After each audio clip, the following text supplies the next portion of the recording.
We are Team 1, and today we will be discussing how information technology is destroying electoral democracy. At the 2005 United Nations World Summit, all the world's governments gathered to reaffirm that democracy is a universal value based on the freely expressed will of the people, which shall be the basis of the authority of government. The Universal Declaration of Human Rights states that this will shall be expressed in periodic and genuine elections, which shall be held by secret vote or by equivalent free voting procedures. This is what defines an electoral democracy.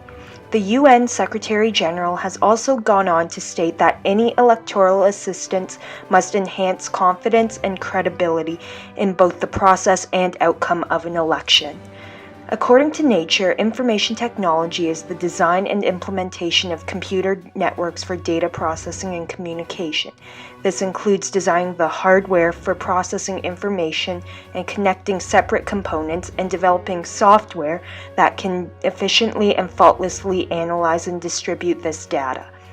Information technology is destroying electoral democracy by providing the tools necessary for hacking to interfere in electoral processes, by biasing voters to more extreme viewpoints, by allowing third parties to interfere and manipulate voters through mass distribution of misinformation and fear-mongering, and by facilitating censorship of the people by the government. Information technology now plays a key role in many democratic elections through the use of electronic voting machines, or EVMs. EVMs allow votes to be recorded quickly and tallied accurately, and are hence becoming increasingly popular. While convenient, however, EVMs pose a significant risk due to device malfunction. The most notable example of this occurred in the 2000 presidential election, where faulty electronic voting machines allegedly tipped the vote, causing George W. Bush to win Florida and the presidency.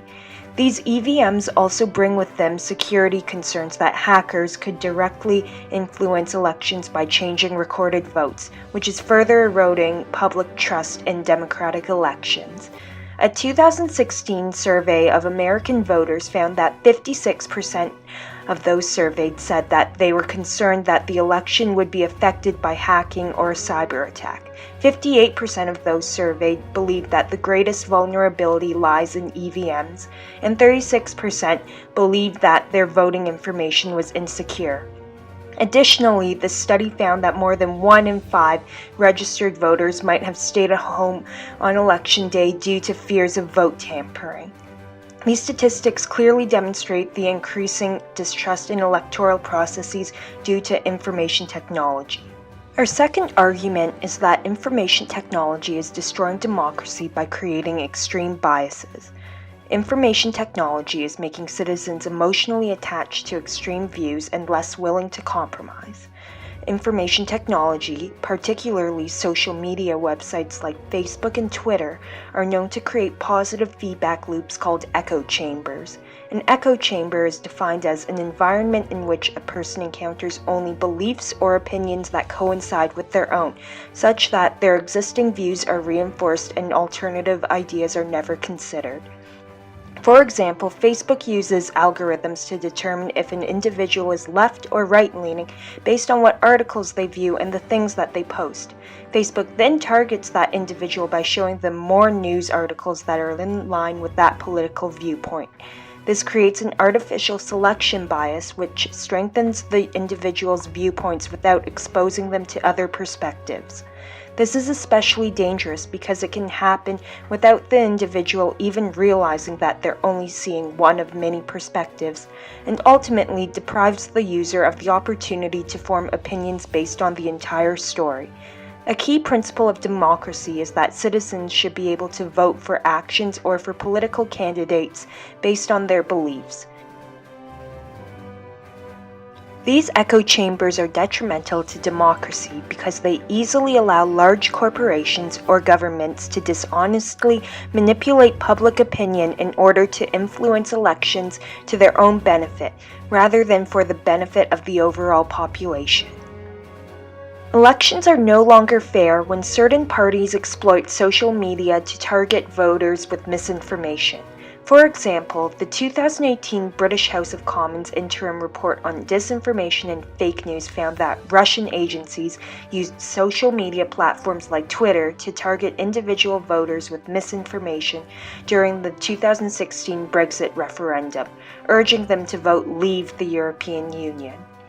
The report concluded that this interference affected the outcome of the referendum. Similarly, Donald Trump and Ted Cruz used Cambridge Analytica to target Facebook users to unfairly influence the 2016 U.S. presidential election, as reported by The Guardian and The New York Times.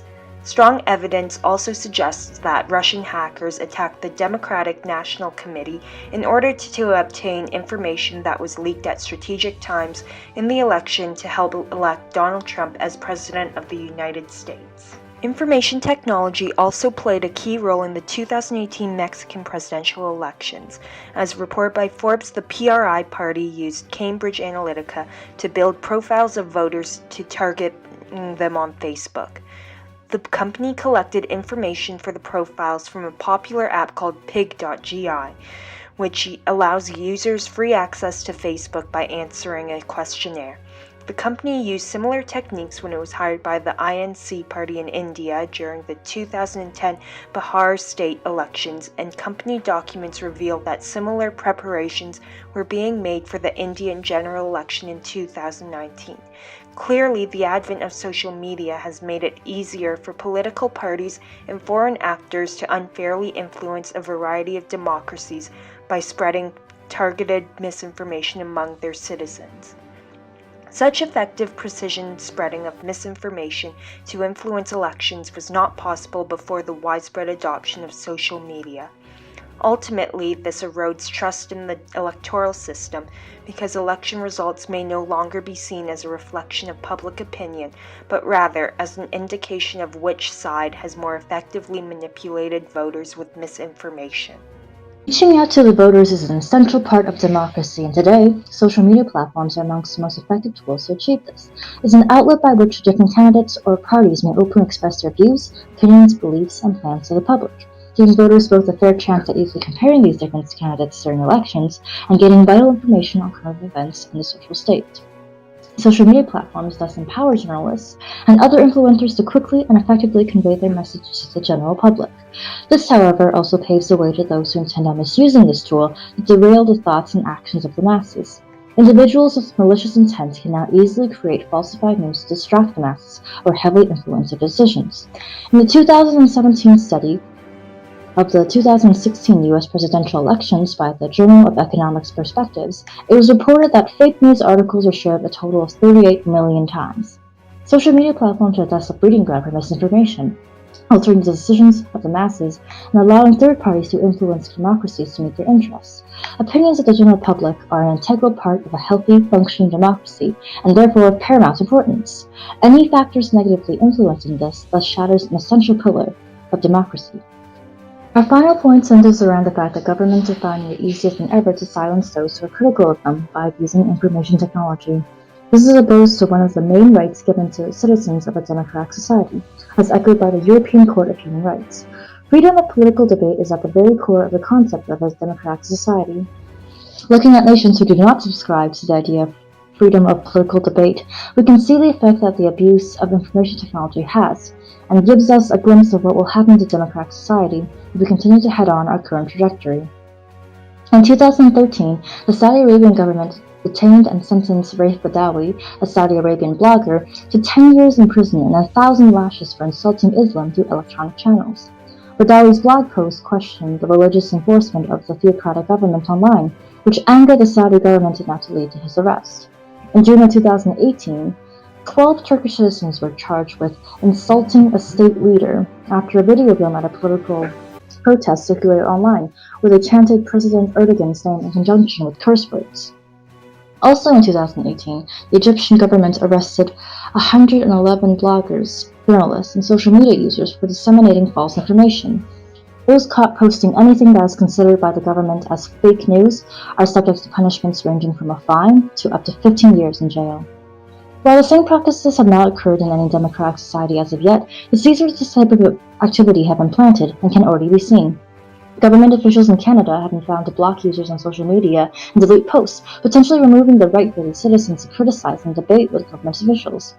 While many of these posts and users can be attributed to spam and hateful messages, the government has stated that they don't keep track of how often they block users or delete posts, leading to potential abuse of the system. In the United States, President Donald Trump has called editorials and op-eds criticizing him fake news, attaching illegitimacy to the claims made by the authors. As the idea of fake news has been applied to the population in the United States, enacting a law similar to the Egyptian government will result in similar cases being made against users posting online. So governments abusing social media and information technology as a whole, current and potential future democratic societies are at risk of obscuring the right to freedom of political debate, which is a core aspect of the ideology. As mentioned at the beginning of this video, the United Nations Secretary General once stated that any electoral assistance must enhance confidence and credibility in both the process and outcome of an election. Information technology accomplishes none of these things. Rather, it provides tools necessary for hacking to interfere in electoral processes, pushes voters towards more extreme biases, facilitates the mass distribution of misinformation and fear-mongering, which results in voter manipulation, and facilitates censorship of the people by the government. Therefore, we believe it is clear that information technology is in fact destroying electoral democracy.